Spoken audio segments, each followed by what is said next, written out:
Muy buenas noches para todos. Agradecemos a todas las personas que se conectan a esta hora por la página web de la Presidencia de la República y sus redes sociales. Igualmente, un saludo muy especial a los televidentes de RTVC que nos acompañan a esta hora. En este momento damos paso a la señora Ministra de Trabajo, Gloria Inés Ramírez. Muy buenas noches para todos y todas.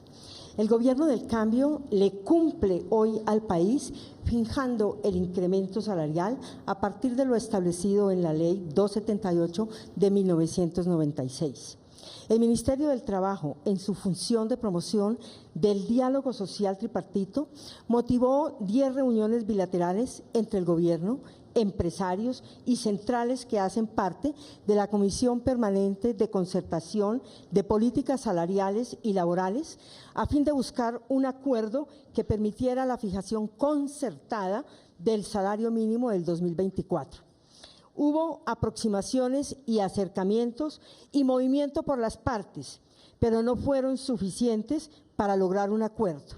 Por tal razón, y en aplicación del inciso segundo del parágrafo del artículo 8º de la Ley 278 del 96, a falta de un acuerdo tripartito para la fijación del salario mínimo, en el marco de la Comisión Permanente de Políticas Salariales y Laborales, es competencia del Gobierno Nacional la determinación de dicho incremento con base en las variables económicas contenidas en la ley y la jurisprudencia constitucional. Por consiguiente, el Gobierno Nacional decreta un incremento al salario mínimo en un monto de 1.300.000 pesos, es decir, un aumento aproximado del 12%, y un incremento al auxilio del transporte en 162.000 pesos, el cual corresponde aproximadamente a un 15% en relación con la cifra acordada para el año 2023. Estos incrementos, con seguridad, permitirán a las y a los colombianos mantener el poder adquisitivo de los salarios para el año 2024. Nuestro propósito siempre atendió la obligación de fijar un incremento al salario mínimo, teniendo en cuenta los criterios técnicos aportados por el Departamento Administrativo Nacional de Estadística, por el Banco de la República, por la Academia, las bases constitucionales y legales a favor de la generación y garantía de las condiciones económicas que promueven la calidad de vida digna para los trabajadores y sus familias. De esto da cuenta el trabajo de la Comisión Permanente durante un mes, registrado en 4 reuniones formales de diálogo tripartito, 2 reuniones de la Subcomisión de Productividad y una reunión de la Subcomisión de Empleo y Empleabilidad. El diálogo constructivo no solo estuvo alrededor de una cifra de incremento. El Gobierno del Cambio escuchó tanto a gremios, a centrales sindicales y de pensionados en sus propuestas para la protección del poder adquisitivo de los salarios y el equilibrio económico, por lo cual, como complemento a los decretos que hoy entrega el Gobierno, también se informa sobre la desindexación de 88 bienes y productos que sin duda son fundamentales para la calidad de vida de las familias y trabajadores y que fueron consenso en la Comisión de Concertación. El Gobierno del Cambio agradece la disposición que tuvieron los empresarios y los trabajadores con las centrales obreras para que efectivamente pudiésemos haber trabajado conjuntamente de manera alterna 10 reuniones bilaterales. Finalmente, el Gobierno del Cambio seguirá en su empeño de construir desde y con el tripartismo a partir de la disposición de gremios y organizaciones sindicales y de pensionados para los retos que nos depara el 2024 como sociedad. El Gobierno avanza y el diálogo continúa. Muchas gracias, señora ministra. A continuación se dirige a ustedes el señor presidente de la República, doctor Gustavo Petro Urrego. Bueno, como ya ustedes saben por las cifras del DANE, tenemos hoy una de las tasas de desempleo más bajas de los últimos años. Solo por allá en el año 2017 se obtuvo una de 8,7% Hoy estamos en 9, de acuerdo a esas cifras. Ha crecido el empleo, más de 800,000 puestos de trabajo. En un año, a punto de terminar, que tuvo un incremento del salario mínimo de 16 puntos, mientras la inflación está a punto de llegar a un dígito, 9,5 probablemente. Falta un mes aún de medición. ¿Qué significa eso? Que muchas de las teorías económicas que se ofrecen como de expertos, pues no fue cierta, porque el salario real creció en Colombia aproximadamente 6 puntos, cogen el nominal, crecimiento 16, cogen la tasa de inflación 9,5, la diferencia del salario real, y ese salario real al crecer no tumbó el empleo aumentó y de manera sustancial. Es decir, que no es cierta la tesis que si aumenta el salario real, disminuye el empleo. Sobre esta base nos proyectamos al año entrante. En el año entrante creemos que la inflación va a bajar aún más. Ojalá se ubique en 6, 5 puntos, ese es el objetivo. Y aquí estamos aumentando el salario mínimo en cerca de 12%, un poquito más de 12%. Eso significa que va a haber también para el año entrante un crecimiento del salario real en términos del salario mínimo. El nivel de vida de los colombianos que están ligados al salario mínimo va a crecer. Ahí surgen unos interrogantes. Sabemos que la mayor parte de los trabajadores ganan menos de un salario mínimo, que muchos no ganan salario, sino un ingreso en la economía popular, que otros tipos de salarios no están ligados necesariamente al salario mínimo, etcétera. Pero aquí 2,5 millones de familias vulnerables obtienen un beneficio neto con este decreto del gobierno. Y seguramente millones de familias más podrán ser arrastradas a un mejor nivel de vida gracias a este decreto. Hemos tomado una posición similar a la del movimiento obrero en Colombia, a la de las y los trabajadores. No estuvo muy distante el punto de vista del empresariado en su mayoría agremiado, con excepción de FENALCO, de la posición de los trabajadores. Fueron 0,5 décimas de distancia. Así que no fue mayúscula la separación. Con un poco más de tiempo quizás hubiera llegado a la concertación, pero hay un límite legal que la ministra acaba de escribir y por tanto el gobierno ha tomado su decisión. Su decisión es acercarnos a la posición trabajadora. Sobre la economía que viene, a partir del 1 de enero, yo quiero hacer algunas propuestas, no anuncios, sino propuestas. Indudablemente, la tasa de interés, que sigue hoy en 13%, bajó 0,5%, estamos bajando el salario mínimo, estamos subiendo el salario mínimo a una tasa menor que la tasa de interés. Es una invitación a la Junta Directiva del Banco de la República a bajar más la tasa de interés. El peso se está revaluando, como ustedes saben, está a punto de bajar de los 3.800 pesos. Tiene que ver con que hay un mayor flujo de dólares a la economía nacional que la demanda, por eso se revalúa el peso. Y eso tiene que ver con un diferencial de tasas de interés reales entre nuestra economía y las economías desarrolladas.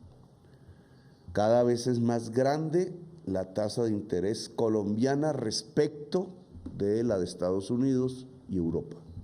Y eso atrae un flujo que puede ser especulativo, que va revaluando el peso, como lo están ustedes observando. Luego, la conducta, dado que el año entrante va a caer más la tasa de interés en Estados Unidos y Europa, que debemos seguir es bajar la tasa de interés. Esto activaría mucho más las posibilidades de empleo y la actividad económica de Colombia. Propongo una mesa nacional de acuerdo nacional para la productividad. En realidad, los salarios deben crecer con la productividad, y la productividad es el verdadero medidor de la riqueza nacional. En toda América Latina se estanca. Colombia debe propiciar una senda permanente de crecimiento de la productividad.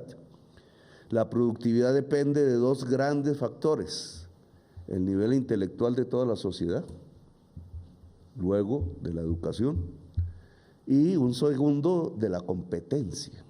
Competencia y saber son los determinantes dentro del capitalismo de la productividad. Esa senda hay que construirla concertadamente con trabajadores y con empresarios. Es parte de lo que fue la reunión de Cartagena, una de sus consecuencias. Luego yo creo que debe instalarse una mesa nacional para la construcción de una senda creciente de la productividad. Invito al empresariado a discutir la posibilidad de reformar la reforma tributaria. Creo que es el momento de ver sus impactos, la que se aprobó en el Congreso, en este gobierno, y verla de cara a la producción. La reforma ha sido radicalmente transformada por decisiones judiciales, etcétera. No es la misma que presentamos. Pero de cara a elevar la actividad productiva del país necesita un reexamen. Yo propondría que con el empresariado, con los trabajadores, si están de acuerdo, fortalezcamos la empresa. Y eso implica, sin desfinanciar el Estado y sin pensar en mayores tributos, en bajar la tasa de renta corporativa, es decir, la que pagan las empresas, y subir la renta de personas naturales en sus grados más altos. De tal manera que la empresa se libere para poder competir y ser más productiva. Les propongo en la mesa de productividad trazar la senda para una caída real y sostenible de la energía eléctrica. Estas actividades podrían hacer que estemos listos para reimpulsar de manera fuerte la economía del país hacia el futuro. Creo que hay que crear unas exenciones tributarias en turismo y en energías limpias. Estas son propuestas para la discusión que creo debe iniciarse una vez ya terminado el escenario legal de concertación del salario mínimo, como mesas informales de concertación entre trabajadores, empresarios y gobierno nacional, para generar, después de crecer este salario mínimo en un 12%, las condiciones para que aumente la producción y la rentabilidad de la producción en Colombia. Gracias, muy amables. Señor presidente, muchísimas gracias. En este momento vamos a dar paso a 3 preguntas por parte de los medios de comunicación. Iniciamos con Luis Eduardo Maldonado de Caracol Televisión. Presidente, dice usted que sube el salario mínimo a una tasa menor que la tasa de interés y le pide al emisor Menor. Ahora sí con sonido, presidente. Dice usted que sube el salario mínimo a una tasa menor, sí, que la tasa de interés, y le dice al emisor baje aún más. Le solicito. Bueno, le solicita, falta voluntad. Siempre hace este pedido es usted. un trabajo cuidadoso, no. Digamos, durante todo este año ha habido una presión por ello. La inflación se ha comportado bien. Realmente, si usted analiza la tasa de inflación, hubiera podido ser incluso menor de la que va a ser. 2 grandes factores disminuyeron la caída de la tasa de inflación.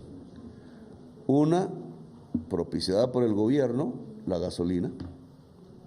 Era necesario, teníamos que acabar el subsidio a la gasolina, si no quebraba Ecopetrol. 100 billones de pesos de deuda se acumuló, ya hemos llegado al tope. Y la energía eléctrica, que también es un precio regulado por el gobierno con los problemas que hemos tenido, porque nos lo impidieron. Entre energía eléctrica y gasolina hay la explicación de por lo menos 2 puntos de la tasa de inflación. Es decir, estaríamos hablando hoy de 7%. Son precios regulados, es decir, de manejo del gobierno. Luego, en perspectiva, si no pasa nada extraordinario, y en economía nunca se puede decir que lo que se dice previamente va a pasar, pueden ocurrir cosas extraordinarias, las guerras, por ejemplo. Pero en perspectiva, la tasa de inflación va a caer más aún. Es decir, podemos estarnos acercando con facilidad al 5%, ya no vamos a subir el precio de la gasolina, a menos que suba internacionalmente, y vamos a propiciar que se acaben las tendencias especulativas en la tarifa de energía eléctrica, que es un tema que tiene que ver también con la productividad en Colombia. Si eso es así, pues lo óptimo, a menos que queramos revalorizar el peso a escalas aún mayores de las que ya está, es que caiga la tasa de interés. Porque al frente en el mundo, la perspectiva es que también caigan las tasas de interés. Un peso muy revalorizado trae un problema. La exportación se vuelve imposible y empezamos a tener problemas de balanza cambiaria. Entonces ese es el punto. Creo que las condiciones económicas dan para que caiga la tasa de interés.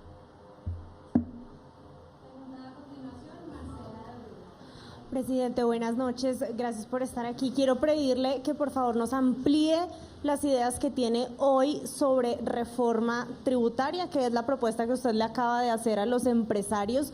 ¿Cómo en su idea, en su perspectiva hoy, podría bajar la renta corporativa y eso sería compensado, entiendo, pues, o al menos eso es lo que dicen los economistas, por más impuestos a personas naturales? Sí. Pero ¿a cuáles específicamente? A los más altos grados. La escala de personas naturales va, personas que no pagan impuestos, la mayoría, por sus bajos niveles salariales o de ingresos, y va aumentando en la medida en que el ingreso de la persona aumenta, en unos gradientes, digamos, que la ley ha estipulado. Estamos hablando de los más altos, no estamos hablando de las personas naturales ciudadanas del común, ni empleadas públicas, ni clase media, ni eso. Es lo que se ha hecho en el mundo. En el mundo, cuando miras las tasas de renta o de utilidades, las tasas de impuestos sobre rentas o utilidades de las empresas son bajas, del orden del 15%, del 20%, incluso algunas más bajas. Nosotros tenemos 35%. Y obviamente es una carga a la empresa y a sus capacidades de desarrollo futuras. Si queremos bajar esa tasa, la propuesta es discutir, podríamos bajarla al 20%, eso que se deja de recaudar, hay que recaudarlo por otro lado. No estamos hablando de aumentar más recaudo, sino el mismo, pero hay que aumentarlo por otro lado. Los gradientes superiores de personas naturales, que es lo que se hace hoy en todo el mundo. Esa es una propuesta que tiene una ventaja. La empresa se libera y como unidad productiva, si estamos hablando de agricultura, si estamos hablando de industria, de servicios, pues puede prosperar más. Por tanto, las ganancias también prosperan más. Por lo tanto, la productividad prospera más y la riqueza de la sociedad puede prosperar más. Muchísimas gracias, no hay más preguntas.